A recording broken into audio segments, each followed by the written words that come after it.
Mga katongit, mga idol, ito na pala ituro sa Pusoy. Ang gagawin po natin, yung gaya ng sinabi ko, yung paano madaya sa Pusoy, no?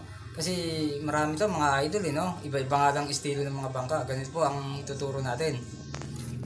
Ito po, base to sa experience ko, no? Halimbawa lang to. Kunwari, ito yung barahan natin, no? Tayong bangka, no? Ngayon, ang mangyayari, ang pangit, mga idol, no? Straight lang, tapos one pair lang yung gitna. Wala siyang ulo, no? Ngayon, ang gagawin ng kakampi niya, kasi may kasabwat din niya nakasama, titingnan niya yung barahan nito. Ito kunwari, maganda yung barahan ng kakampi niya, no?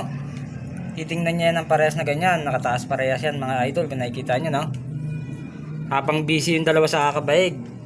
Ngayon mga idol, ang gagawin niyan, paglapag niyan, pagbalik na itong barahan na to, papalitan niya na nito, magpapalit na sila. Ganun po ang tawag diyan, palit bara. Kaya pag inopen nila yan, maganda na yung barahan ng bangka. Ganun po mga idol. Ito pong tinuro ko, para lang po to sa mga hindi pa nakakaalam. Kaya sana, may natutunan kayo. Hanggang dito na lang, pakishare na lang po to. Maraming salamat po.